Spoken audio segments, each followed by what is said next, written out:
Magandang gabi po mga kapatid. Doon po sa mga nag-aalala sa ginawa ni Trump sa isang prosecutor, ICC prosecutor para sa kaso ni Duterte, huwag po kayo mag-alala at ito po atin pong ipaliliwanag kung ano ang ginawa ni Trump sa ICC prosecutor versus Duterte's case. Ano po? Ito po basahin natin. Bago natin ipaliwanag, atin muna pong basahin ang balitang ito. ICC judge sa Duterte case kabilang sa pinatawan ng sanksyon ni Trump. Ayan. Manila, Philippines. Ito po ay from Manila, Philippines News, Pinatawan ng parusa ni US President Donald Trump ang 4 na maestrado ng International Criminal Court or ICC dahil sa pag-i-issue ng warrant of arrest laban kay Israel Prime Minister Benjamin Netanyahu at desisyon na pabuksan ang isang kaso ng umano'y war crimes ng US troops sa Afghanistan. Ang 4 na hukom sa The Hague ay hindi papayagang makapasok sa Amerika. Kabilang sa mga pinatawan ng parusa sina Solomni Balungi Bosa ng Uganda, Luz del Carmen Ibanez Carranza ng Peru, Rene Adelaide Sofia Alipini Ganzuo ng Benin at Betty Holler ng Slovenia. Yan. Si Alipini Ganzuo ay kabilang sa mga hukom na humahawak sa kaso laban kay dating Pangulong Rodrigo Duterte na nahaharap sa mga kasong crime against humanity dahil sa kampanya laban sa illegal na droga noong kanyang administrasyon. Isa rin siya sa 2 ICC judges na ipinadidiskwalipika ng kampo ni Duterte mula sa paghawak ng nasabing kaso. As ICC judges, these 4 individuals have actively engaged in the ICC's illegitimate and baseless actions targeting America or our close ally Israel. The ICC is politicized and falsely claims unfettered discretion to investigate, charge, and prosecute nationals of the United States and our allies, sinabi ni U.S. Secretary of State Marco Rubio.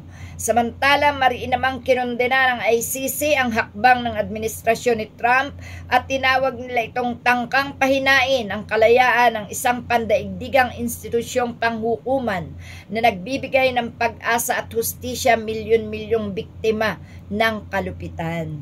Ayan, So, yan po mga kapatid, explain natin kung paano ito. Hindi po lingid sa ating lahat na ang Israel ay best friend ng Amerika, sapagkat ang Amerika ang nagsusupply sa Israel ng mga kagamitang pandigma, gaya ng mga baril. Ngayon, hindi naman po pwedeng pakialaman ni Trump ang trabaho ng mga prosecutor na ito, gaya ni itong si Alipini Ganzuo, ay hindi niya po ito pwedeng pakialaman na maging prosecutor sa ICC na sa kaso ng ICC na sa kaso ni Duterte, At hindi po ito pwedeng ganon-ganon na lamang, bagkus ay isa lang naman ang gusto ni Trump na mangyari. Hindi na sila papayagang makapasok sa US sapagkat ayaw ni Trump na maimbestigahan ang at pagkondena sa presidente ng Israel, At yan nga po, kasama rin din po yung sinasabi na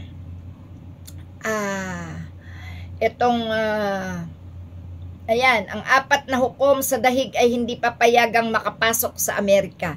Yun lang po ang gagawin ni Trump, Pinatawan ng parusa ni US President Donald Trump ang 4 na mahistrado ng International Criminal Court dahil sa pag-i-issue ng warrant of arrest laban kay Israeli Prime Minister Benjamin Netanyahu. Yun. Inisyuhan pala ito ng warrant of arrest in Netanyahu dahil di po ba napakarami na ang namamatay sa Gaza na pati bata ay mga sanggol ay nadamay na, no? At eto nga po, Minister Benjamin Netanyahu at desisyon na pabuksan ang isang kaso na umano'y war crimes ng US troops sa Afghanistan. So, ito po ang naging kasagutan ng taga-ICC. Samantala, mariin namang kinundena ng ICC ang hakbang ng administrasyon ni Trump at tinawag nila itong tangkang pahinain ang kalayaan ng isang pandaigdigang institusyon, panghukuman na nagbibigay ng pag-asa sa hustisya sa milyon-milyong biktima ng kalupitan. Dito po ay talagang makikita natin ang mga taong kumukonsinte sa mga pagpatay ng walang kalaban-laban. Yan po yung human rights na tinatawag, no?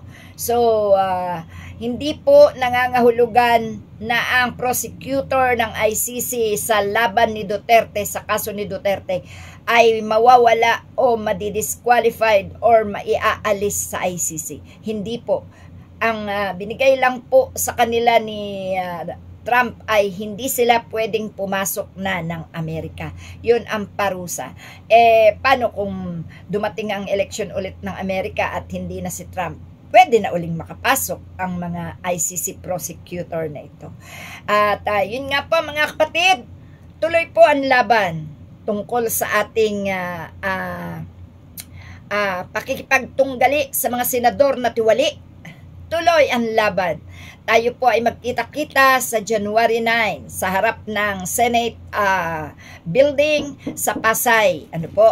At yan po ay magaganap. At 3 ulit po na, thank you anak sa kape, 3 ulit po na magkakaroon ng pagkakaisa ang mamamayang Pilipino laban sa mga kumukontra sa impeachment ni Sara Duterte.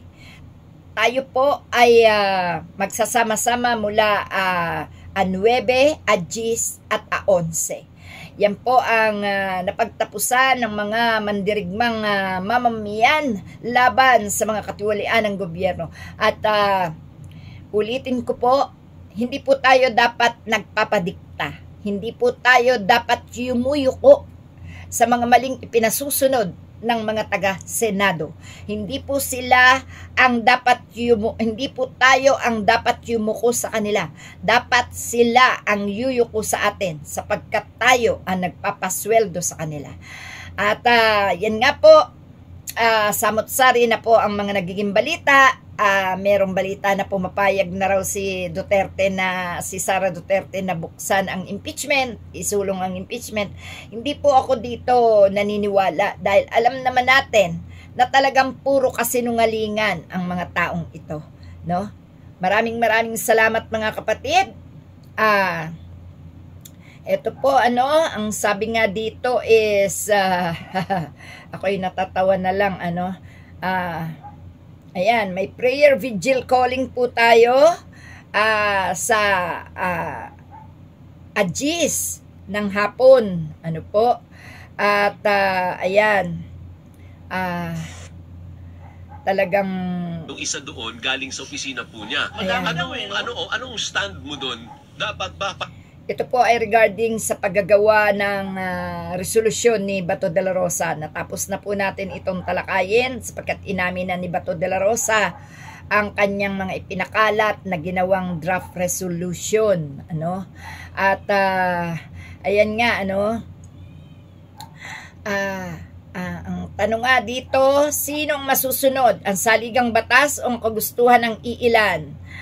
Ang panawagan para sa impeachment trial ni VP Sara Duterte ay lumalakas. Senador Chis, ang batas ang dapat sundin, hindi ang inyong kapangyarihan. Ang panawagan ng mga legal expert at ang taong bayan ay malinaw. Simulan na ang impeachment trial ni VP Sara Duterte ngayon na. Batas, hindi kapangyarihan. Simula na ang impeachment trial ni VP Sara Duterte. Simulan na. Ayan, no? Impeach now, no? Justice, impeach Sara Duterte, hustisyang para sa bayan, sundin ang batas. Yan po ang ating maisisigaw na nagmumula po sa ating ating kakampi, si Attorney Nery Colmenares. Ayan, no? At ito nga po, ito ay nagmula sa Nery Colmenares for Senator Movement. Ayan. At Aloran Chapter. Yan po. Ang tanong, sinong masusunod? Ang saligang batas o ang kagustuhan ng iilan?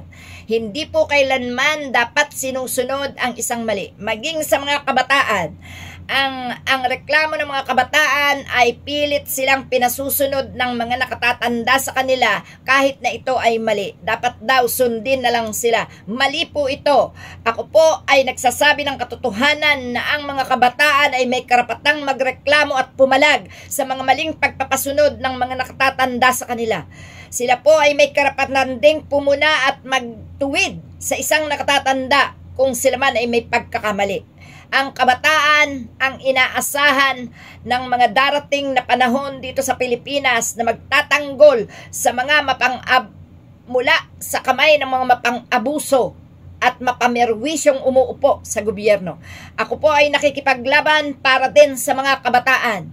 Atin pong suportahan ang mga kabataan na ngayon pa lang ay nahasana ang isipan at ang kanilang kaalaman sa mga ginagawang kapalpakan ng mga nasa gobyerno. Kung kaya't ang ating mga kabataan ay mananatiling nakatayo, titindig, lalaban para sa bayan. Yan po ang aking ipanawagan sa gabing ito para sa mga kabataan. Huwag nating pabayaan ang ating mga kabataan, tayong mga nakatatanda ang gagabay sa kanilang laban. Salamat mga kapatid. Thank you.